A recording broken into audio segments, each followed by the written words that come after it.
I mean, this is like a cheat code, I feel like. When I do my normal driver, I set up here, and if I were to try and go fast on this one, so I'll give you my normal swing first. This is my normal swing off driver. Pretty solid. Yeah, not bad. Not bad, down the left side of the fairway. Got some good roll, probably about 260, 270. And do you cut it straight or draw it? I usually draw it. Okay. But it's almost like a missed draw. It feels like it's not a solid, intentional. It's more off the toe and it kind of draws and I lose some distance. So this is, if I'm in my normal stance, if I'm trying to really rear back and add speed, I probably know where this is going, but we'll see. That. Like I slice the hell out of it. So like if I want to really go for it on like a 310 short par 4 and say I might be able to roll it up there on a nice day. Rather than, sending you to the range for 3 years, trying to work a path more inside out. What you can do is, for someone who has a swing path that's working this way, drop that right foot back. And now when he does that, the club's here. Yeah. So it just gets you into a different setup. The thing then for you, I think also from this position, it's a little easier to go ahead and just release the club. Yeah. I think when you're in here like this and you're doing this, you feel the club's going this way, so you hold off on it intentionally, unintentionally, and it does that. Yeah. And it creates that weakness. So I used to use this for a drill for people just to help them release the club.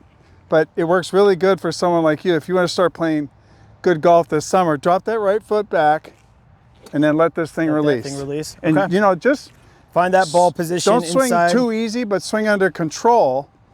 And that should be enough, yeah? Right. You'll hit it farther than you think. But that's why we do it on the range. It makes it a little easier to.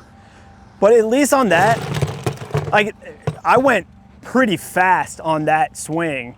And the fact that I skied it and went left and didn't slice the hell out of it already shows that open stance, I guess you would call it an open stance. Closed. Yeah. Or closed open stance, I'm sorry. Open so would be this would be square. So this would be a closed open. Stance. And this will be closed. So some people will have them open their stance, but not too many. More people need to close it. And this shallows the swing out for you. And then you just have to worry about releasing the club. I mean, that one crushed. And I feel like that was the same swing that I tried to really give as much power on that last one that was a slice on my normal setup. So this is just going to help me get a little bit more control when I want to give it an extra gear. But you swing under control, yeah. Not too slow. We don't want deceleration in it, but we want, and as you get more used to this, like you're working with a lot of new stuff, the foot back and releasing the club, as you get more used to it, which all it takes is a few solid shots, you're going to start swinging faster. If we had a launch monitor out here, we'd see the swing speed going up in a little while. Yeah. I mean, really, like anything else you learn to do, Man, I'm crushing those this I say, way. Like typing class. I went in the first time, I'm learning where to put my fingers and the keys and stuff. But 3 weeks later, you can type about 100 words a minute because you know where the keys are, but you get better at doing it. Yeah. So same thing with this. Go at a pace you can control, but don't decelerate. I mean, I feel like I'm giving everything I have in this. I'll try and see if I can do it again. Just let that thing release. I mean, that one's fading, but still probably, I mean, depending on how wide the fairway is, that's probably fairway down the right side. A generous fairway or right rough, but it's okay. It's not out in the woods looking for the ball. I mean, this is like a cheat code, I feel like. Well, releasing a club takes the place of having to do it by just turning your shoulders. I mean, you want to turn your shoulders, but because my problem is every teacher's told me in my normal stance, I get here and because whatever swing path or mechanics, I come here and then this is dragging and there you go. That's the open club face. Now I can get away with it because of the tempo. That's why I say if I can slow it down and I can do this, I can groove it. We had talked about before, I may be too wide in some cases. It should be about shoulder width or maybe a little bit more. Well, it depends. I mean, I'm going to hit a ball through. When you're narrower, it's easier to get through to this side. If you get too wide, you get kind of stuck on that back foot. Okay, so about right there. Ball position on the inside. Yeah, that's a little narrower. This will let you get through the ball a little better.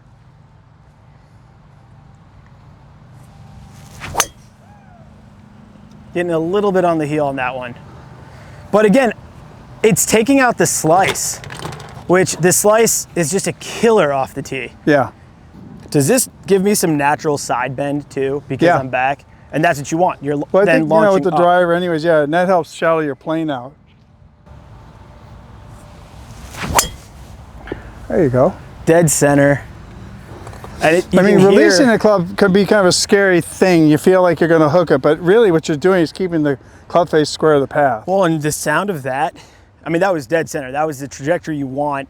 The sound of it was more pure than the first couple I hit in my normal stance, which were good. They went straight, they're in the fairway, but you could hear a ping, sounded like a softball hitting an aluminum bat versus that pop that you want off the driver. But don't let anybody pigeonhole you into your feet have to be here and the ball has to be there. It's different for everybody, yeah. Some people are more, on top of their left side at impacts, they need the ball a little more forward. Guys like me and Mickelson are more back here like this. We stay back on, we need the ball more back. So, and I think there's a few guys on tour that stand like this or like this for different shots. So you don't need to, stand dead square to everything. So great way to experiment on the range, kind of feel out how to generate more speed, get more distance off the tee.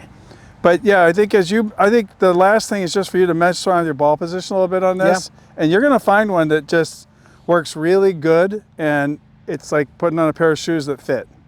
So you're trying to get rid of like the first tee jitters. If you're just nervous because of the people you're playing with or whatever. So a couple of things, go to the range before you get done warming up. Finish up with 5 or 10 drivers. Yeah. Your mindset, Paul Lazinger was calling the Ryder Cup one time. He says the first tee shot at the Ryder Cup is always a tough one to hit. He says you can feel the pulse in your eyes. That's how nervous you are. But I think there's a key. I played with some, playing with Tiger and stuff. What I had to do is focus on my shot. Oh yeah. If I'm thinking about what is he thinking, then I'm going to top the thing. So, put yourself. You can only think of one thing at a time, they say. Yeah. So, you make your practice swings, focus on your target, zero in on that, and all you're trying to do is just hit the ball at your target. That's all you're thinking about, picturing your ball flying.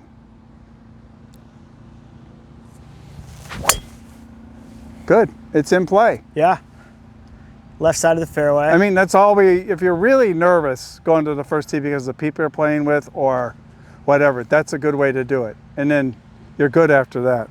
But just focus on your target because they say you can't think of two things at the same time. So focus on just your ball flying.